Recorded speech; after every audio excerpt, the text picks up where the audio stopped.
Hey guys, it's Daniel, licensed therapist. If you don't know Batman, just forget it. You did it. You're an exceptional human being. Just get out of here. But if you're like the rest of us, you grew up with Batman. And as a kid, you just accept things. Sure, some billionaire heirs witness the murder of his parents, so he naturally goes nuts, in a good way, and becomes a costumed crime fighter. It makes sense. But then you live life, you study psychology, you start a career as a clinical therapist, and then you look back and you think, No. No. but what makes Batman so interesting is that he has no powers, so technically it's possible to see a Batman in real life. But is it psychologically possible? Well, fortunately for you, your guy is here to answer that question. And spoiler alert, it is possible. But the possibility that I am thinking of is way less sexy than you think. Let's start with this clip explaining Batman's origin as originally written in the comic books. Let's get into it. The story of the Caped Crusader all began one fateful night when Bruce and his parents were walking home from a movie. Held up by a robber, the criminal proceeded to murder both of Bruce's parents in front of his eyes. In the aftermath, Bruce swore an oath that he would spend the remainder of his life waging a war on crime to avenge the deaths of his parents. Okay, no way. Think about how extreme of a person Batman is. In order to have that kind of extreme personality, you need more than one simple trauma, and that's not to minimize that trauma, but there are countless people who experience trauma like that, and dare I say, worse trauma. And we haven't seen anything close to someone like Batman. Is it possible? Furries exist, so I guess anything's possible. But in order to convince me, you need much more compelling set of circumstances to have a believable psyche.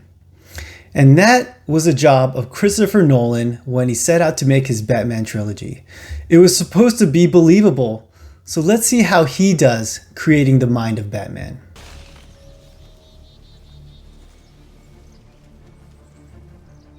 Rachel, let me see.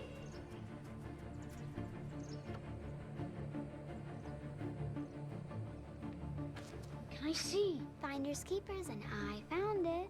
In my garden. Finders keepers.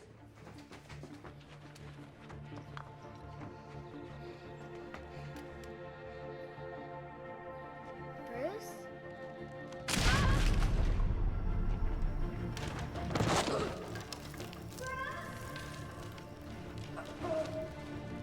Mom! Mr. Alfred!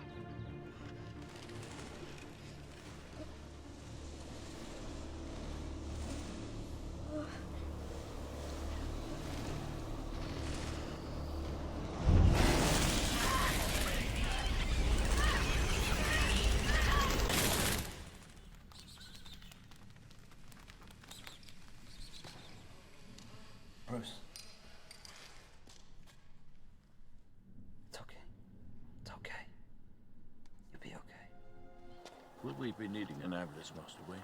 I'll set the bone and take him for an x-ray later. Very good, sir.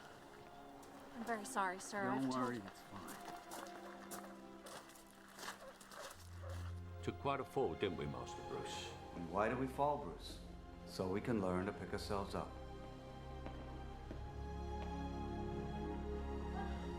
Just a small fracture. See, I'm not liking this already. This is too normal of a childhood. His dad seems awesome. His mother is loving. He looks like a normal kid.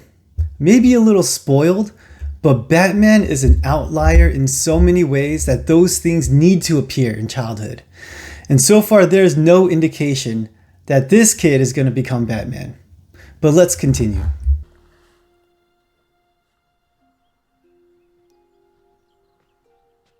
The bats again.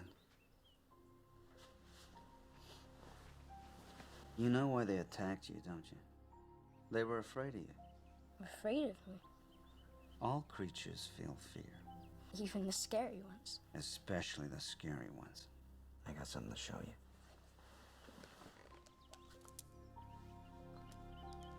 think your mother will like him? I think it's time to get up. Maybe. Going back to bed. So again, great dad. And once again, we're not seeing anything that indicates that this isn't a regular kid. And we have to understand the foundation that is being laid in his psyche right now. We don't know for sure, but we can safely assume that he sees himself with value. He's not someone who's just going to toss his life away. We also know that he feels loved by his parents, so family values are important and relationships are seen as vital and good. And we can assume that he has a sense of security and connection with people because of that. So in order to become Batman, you're going to have to throw away your life, basically, and go against all of that foundation that is being set currently. I find it a huge stretch that this kid ends up being Batman because basically what we have here is the makings of a nice member of society. But let's continue and see if there aren't any signs that this kid can become Batman.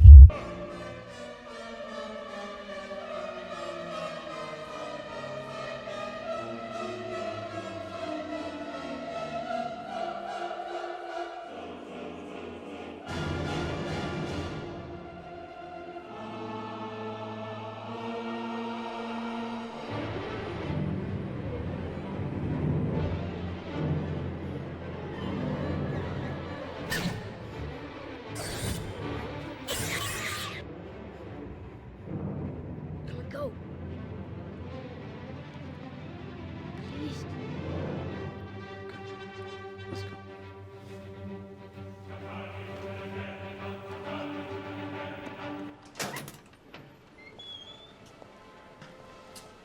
What's wrong, Bruce? No, it was me. I just needed some fresh air. A little bit of opera goes a long way. Right, Bruce? Come on. Let's go.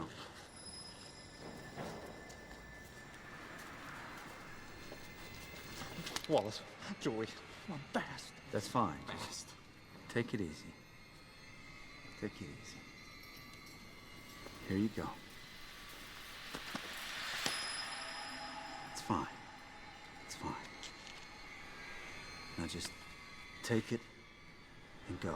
I said, Joey.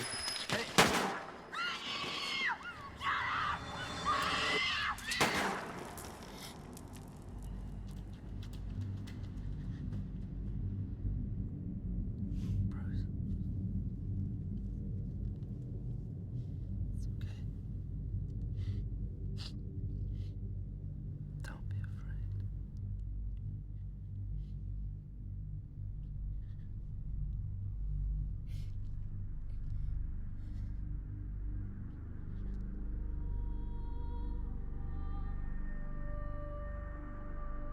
So there's that famous origin scene, and soon after this takes place, he swears to avenge his parents, and that's supposed to convince us that because of this one event, he becomes Batman. This scene alone is just not enough for me. Essentially, he experienced a trauma, which is compounded with his fear of bats, which he parlays into the Bat persona. But trauma isn't some kind of superpower booster, it's something that holds us back. It's an introduction of an intense fear into someone's life. And that fear isn't something that causes someone's functioning to skyrocket and makes them a superhero. If that were the case, we'd have a bunch of superheroes coming back from war. No, trauma is something that debilitates you.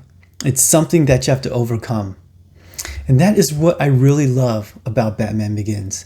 The central theme of the movie was overcoming fear and the power that comes from it. So Christopher Nolan's main thesis on how Batman came to be was that he was someone who gains strength from conquering his own fear. And I believe that wholeheartedly. As someone who works with people who face trauma and fear, I know the struggle it takes to face those things, and the strength and power that comes from overcoming them is immense. But honestly, it's not something otherworldly.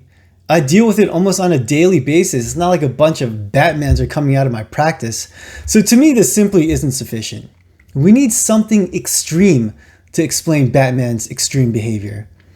So if I were to write Batman, I would write him with a particular disorder. And like I said, it's not sexy, so don't be mad at me, but it's my best way to explain the character, and that disorder is autism. Yeah, I think Batman has autism. But let me explain. Probably the craziest thing about Batman is that he breaks that social norm of going out in his underwear, and let's be clear, he's wearing his briefs outside of his tights, and he goes out to public and he fights crime. All of us know that that is not okay, but for some reason, Bruce feels that he has to do it personally. Look at who Bruce Wayne is. A man of unbelievable resources and intelligence. Wouldn't it be better to become a lawyer or a judge? Wouldn't it be better to start a non-profit organization? Wouldn't it be better to train people up and have a more widespread reach than being the individual guy who stops the mugging? Of course it would be. But for some reason, he takes it on himself and breaks that social rule, and he goes out there in his underwear. Some people might say he's a psychopath, but that doesn't explain why he doesn't use guns to accomplish his tasks. Because using guns would be so much more efficient. He's not a psychopath. We are looking at an extreme, rigid belief and a lack of understanding of social norms. One of the criteria for autism is highly restricted, fixated interests that are abnormal in intensity or focus. And that's what Bruce is doing.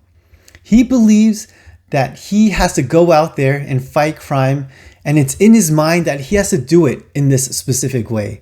He was taught to not hurt people, but he wasn't taught to not break the law. And with such a fixated and intense focus, he goes out in his underwear. Another criteria for autism is having difficulty adjusting behavior to suit social context.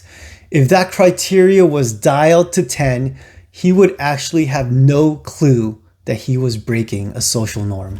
Another thing that fits with the autism diagnosis is Bruce's lack of relationships. We can see in the clips that he had a pretty awesome family. That should cement in his mind that family is good. He experienced the beauty of a good family, and if all the tools were in the shed, he should want one himself. And that desire for significant relationships should be so strong that he should say to himself, "What am I doing? I can't go out there in my underwear. I've got kids, for crying out loud." But he lacks that. One of the criteria for autism is deficits in developing, maintaining, and understanding relationships. If we dial that up to a 10, he would have zero interest in peers or significant relationships. And doesn't that describe Batman? Who's Batman's best friend? He doesn't have one. And he only has the occasional fling with Catwoman or Wonder Woman. So his complete lack of relationships and putting this weird agenda of going out there and fighting crime personally ahead of relationships definitely sounds like autism to me.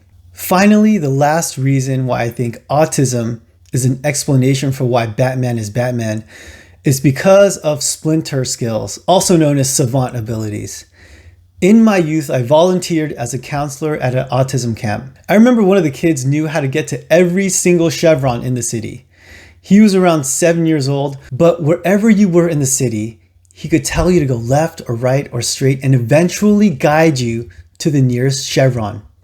For some reason, it was only chevron, but he knew where every single chevron was in the city. He had a map in his mind, and on that map was all the chevrons in the city and where he was. It was amazing. People with autism have these types of abilities. It's like Kanye West being able to make music, or like Elon Musk being able to do whatever Elon Musk does. Bruce knows every single martial arts. He's the greatest detective in the world, knows how to build a Batmobile, knows how to defeat all the Justice League, and can pretty much do anything with prep time. What explains that other than some inhumanly amazing savant abilities? Toss in the genetics of Michael Jordan, the fighting talent of John Jones, and the wealth of Jeff Bezos, and there you have it. Batman. So is it possible? Yes, it is. But the stars would have to align like crazy, and the possibility of that happening is practically zero. But if he ever does appear, you know what's going on between those pointy ears, and you heard it here first. Thanks for watching, you amazing person. See you next time.